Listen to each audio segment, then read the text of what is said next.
इस वीडियो में आपको बताऊंगा यूपीएससी की प्रिपरेशन में GS2 का एक सब्जेक्ट होता है सोशल जस्टिस। आप उसकी किस तरह से प्रिपरेशन कर सकते हैं, कैसे उसकी स्मार्ट स्टडी कर सकते हैं, उसका सिलेबस है, क्या मार्क्स वेटेज है, प्रीलिम्स में कितने मार्क्स का आता है, मेंस में कितने मार्क्स का आता है, कौन कौन सी बुक्स आपको पढ़नी है, कौन कौन सी एनसीईआरटी पढ़नी है, कौन कौन सी स्टैंडर्ड बुक पढ़नी है, कौन सी कोचिंग का नोट्स बेस्ट होता है, करंट अफेयर आपको कहां से पढ़नी है, ऑनलाइन पढ़नी है, ऑफलाइन पढ़नी है, क्या क्या उसके रिसोर्सेस हैं, क्या स्ट्रेटजी आपकी होनी चाहिए और कौन कौन से मोस्ट इंपॉर्टेंट टॉपिक हैं जो हमेशा आते हैं। इन सारे पॉइंट्स के बारे में इस वीडियो में बात करेंगे, इसलिए वीडियो को बिना स्किप किए पूरा देखना। सबसे पहले बात करते हैं उसके सिलेबस के बारे में। तो देखिए, इसका सिलेबस 4 पार्ट में डिवाइडेड रहता है। पहला रहता है इसका वेलफेयर एंड प्रोटेक्शन, सेकंड रहता है पॉवर्टी एंड हंगर, थर्ड होता है आपका हेल्थ, एजुकेशन, HRD वगैरह जितनी सारी चीज़ें आती हैं वो होता है, और एक होता है आपका इकोनॉमिक रिफॉर्म, यानी जो आपकी इकोनॉमी चल रही है उसको कैसे रिफॉर्म कर सकते हैं। तो सबसे पहले बात करते हैं इसके पहले पार्ट के बारे में, वेलफेयर एंड प्रोटेक्शन। इसमें जितनी सारी चीज़ें आती हैं आपकी परफॉर्मेंस मैकेनिज्म, लॉ, इंस्टीट्यूशन वगैरह सारी चीज़ें आ जाती हैं। पॉवर्टी में जितने हमारे इश्यूज़ होते हैं और उनकी रेमेडीज़ होती हैं वो सारी चीज़ें आ जाती हैं। HRD वगैरह में आपका हेल्थ, एजुकेशन, HRD इनसे रिलेटेड जितने इश्यूज़ होते हैं, मैनेजमेंट होता है, बाकी सारी चीज़ें एक एक करके इनके अंदर पढ़ा जाता है। इनसे रिलेटेड कोई भी चीज़ आती है वो आपको सारी चीज़ पढ़नी होती है। और इकोनॉमिक रिफॉर्म तो आप जानते हैं, जितनी गवर्नमेंट की पॉलिसी आती है, इनोवेशन वगैरह सारी चीज़ आती हैं वो उसके अंदर पढ़ा जाता है। तो ये है आपका सोशल जस्टिस का सिलेबस। अब बात करते हैं इसका मार्क्स वेटेज क्या होता है, कितने नंबर का ये प्रीलिम्स में आता है, कितने नंबर का मेंस में आता है। तो पहली चीज़ क्लियर कर दूँ, ये प्रीलिम्स में बिल्कुल नहीं आता है, ये मेंस में आता है।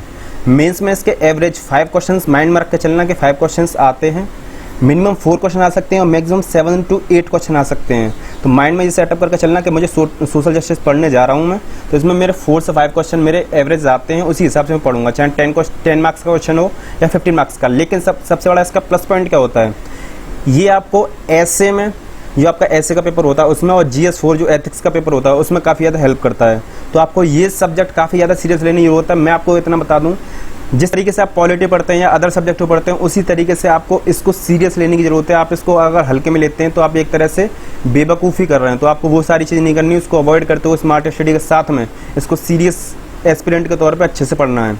ये आपका 1/3 आपका वेटेज रखता है आपकी यूपीएससी की प्रिपरेशन में। तो सबसे पहले बात करते हैं इसमें मेन इंपॉर्टेंट टॉपिक्स कौन कौन से होते हैं, यहाँ से ज़्यादा क्वेश्चन पूछे जाते हैं। तो ये आपके सामने पूरा ग्राफ है, इस बार ग्राफ के अकॉर्डिंग आप समझ सकते हैं कहाँ पर कितना ड्रॉप हुआ, कहाँ पर कितना अप एंड डाउन हुआ है। कभी 25 मार्क्स का आ जाता है तो कभी एकदम 0 नंबर का, कभी 0 नंबर का, कभी 25 मार्क्स, काफ़ी ज़्यादा वेरिएशन होते रहते हैं। इससे आपको ये आइडिया लग जाएगा कि कहीं पर भी वेरिएशन हो सकती है, आपको चारों पार्ट को इक्वली पढ़ते हुए चलना है। ये इसका इंपॉर्टेंट टॉपिक्स था जिसको आपको पढ़ना होता है। अब बात करते हैं इसकी बुकलेट्स के बारे में, आखिर आपको क्या क्या चीज़ पढ़नी होती है। बुकलेट्स में आपका NCERT, standard books, coaching material और अदर थिंग्स आती हैं। लेकिन मैं आपको एक चीज़ क्लियर कर दूं, ना तो आपको इसके लिए कोई NCERT पर बुक पढ़नी होती, ना कोई स्टैंडर्ड बुक पढ़नी होती और ना ही कुछ एक्स्ट्रा पढ़नी होती। बस आपको 2 चीज़ पढ़नी है। पहला करंट अफेयर के जितने आपके इश्यूज़ आते हैं वो आपका न्यूज़पेपर और आपका मैगजीन्स वो आपका कवर कर देता है। और सेकंड चीज़, किसी भी कोचिंग का स्टडी मटेरियल परचेस कर सकते हैं। इसकी सोशल जस्टिस की एक बुकलेट आती है, उसको परचेस कर सकते हैं। अगर आपने पूरा मटेरियल परचेस किया होगा तो उसमें इंक्लूड होगी, या तो आप विजन का ले सकते हैं या बाजीराम का ले सकते हैं। इससे आपको क्या क्लियर कट आइडिया हो जाएगा कि आखिर आपको किस तरीके से लिखना है, क्या कंटेंट होना चाहिए। मैं आपको फिर बता दूं, ये सारा जो सब्जेक्ट होता है ये पूरा डायनेमिक है, इसमें कोई चीज़ स्टैटिक नहीं है। स्टैटिक केवल उसका कंसेप्ट होंगे और उसके छोटी मोटी जो चीज़ होती हैं वो होती हैं, इसीलिए बुकलेट्स की ज़रूरत पड़ती है, चाहे वो किसी भी कोचिंग का हो।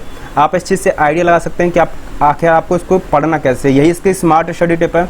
जो चीज़ ज़्यादा पूछी जाती है उसको उससे रिलेटेड आप ज़्यादा क्वेश्चन पढ़ेंगे, उससे रिलेटेड ज़्यादा चीज़ पढ़ेंगे, अदरवाइज बाकी सब चीज़ को छोड़ सकते हैं।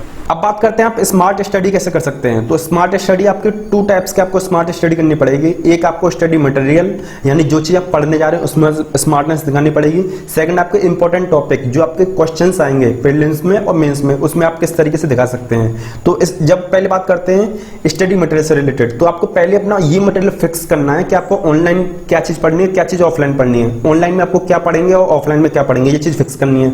सेकंड, अपने जो मटेरियल है उसको लिमिटेड रखेंगे, उसके सोर्स को आप लिमिटेड रखेंगे, उससे आपको ज़्यादा से ज़्यादा बेनिफिट मिलेंगे। आपका जो टेंशन होगी पढ़ने की वो आपकी टेंशन काफ़ी कम हो जाएगी, नोट्स आपके कम हो जाएंगे, आपका हार्डवर्क कम हो जाएगा और आपका रिवीजन काफ़ी बेस्ट होगा। जब आप रिवीजन बेस्ट करेंगे तो आप आउटपुट अच्छा दे पाएंगे। बात करते हैं इंपॉर्टेंट टॉपिक को लेकर। जब आपको ये पता करना है कि कौन कौन से मेरे टॉपिक इंपॉर्टेंट है, तो सबसे पहले आप सिलेबस को रट डालिए, सिलेबस को पढ़ लीजिए। उसके बाद previous year question paper PYQP जो लिखा हुआ है, प्रीवियस ईयर क्वेश्चन पेपर है, उनको एनालाइज करना। उनमें जो इंपॉर्टेंट टॉपिक हैं, जो उनके इंपॉर्टेंट टॉपिक ज़्यादा बार रिपीट हुए हैं उनकी थीम्स को पकड़ने की कोशिश करें, उनके कीवर्ड्स को पकड़ने की कोशिश करें। जब आप इन सारी चीज़ों को पकड़ पाएंगे तो आपको ये पता रहेगा कि इस तरह के क्वेश्चन आते हैं, मुझे इस तरीके से पढ़ना है। तो ये स्मार्ट स्टडी आपके 2 टाइप की कहलाएगी, एक स्टडी मटेरियल से रिलेटेड और एक आपके एग्जाम ओरिएंटेड जो आपके इंपॉर्टेंट टॉपिक को लेकर होगी। अब बात करते हैं आखिर आपको करंट अफेयर किस तरीके से कवर करनी है। तो करंट अफेयर पढ़ने के 2 तरीके होते हैं, एक ऑनलाइन एक ऑफलाइन। ऑफलाइन में आपका न्यूज़पेपर और मैगजीन्स आ जाता है, ऑनलाइन में आपका कोई भी वेबसाइट या यूट्यूब चैनल आ जाता है। तो ये 2 टाइप्स के आपके सोर्सेस होते हैं, विजन की मैगजीन है और योजना है। आपको 2 तरह की मैगजीन पढ़नी है, विजन और योजना। तो मैं आपको बता दूं, हिंदी मीडियम का स्टूडेंट दैनिक जागरण पढ़ सकते हैं और इंग्लिश मीडियम का स्टूडेंट द हिंदू न्यूज़पेपर पढ़ सकते हैं। 3 सोर्सेस पढ़ने हैं, एक आपका न्यूज़पेपर, एक विजन की मैगजीन और एक योजना। ये आपका पूरा इसको कवर कर देंगे, ये ऑनलाइन ऑफलाइन आपके सारा इसमें कवर हो जाएगा। अब बात करते हैं आखिर आपको पढ़ने की स्ट्रेटजी क्या रखनी है। तो स्ट्रेटजी के लिए आपको 3 पॉइंट्स आपको ध्यान में रखने पड़ेंगे। पहला, आपको स्टडी का टाइप क्या रखना है, टाइम मैनेजमेंट किस तरीके से करना है और रिवीजन किस तरीके से करना है। लेकिन इन सबसे पहले आपको एक चीज बता दूं, आपको पहले अपना जीरो बेस आपको क्लियर करना पड़ेगा। जब आप जीरो बेस को क्लियर कर लेंगे तब आप बिल्कुल लायक बन पाएंगे। जब आप लायक बन पाएंगे आप किसी भी सब्जेक्ट की स्टडी करने के लिए।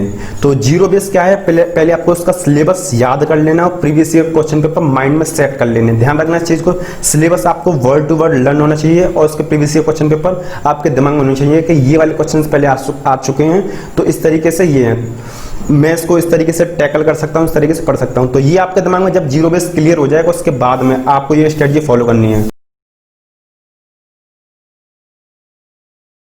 मैं उम्मीद करता हूं कि आपको वीडियो पसंद आई होगी। तो आपसे एक ही रिक्वेस्ट करना चाहूँगा, अपने फ्रेंड तक इस वीडियो को शेयर करें और प्लीज़ सब्सक्राइबर जल्दी बढ़वाएं। आप हमारे चैनल के अदर वीडियो को देख सकते हैं, आपको सारी इन्फॉर्मेशन कम टाइम में एक परफेक्ट वे के साथ में जिनको आप अप्लाई कर सकते हैं वो सारी चीज़ें आपको मिल जाएंगी। तो इसके साथ ही वीडियो समाप्त करते हैं। मैं उम्मीद करता हूँ वीडियो आपको पसंद आएगी, प्लीज़ शेयर जरूर कर दें। इसके साथ वीडियो समाप्त करते हैं। जय हिंद।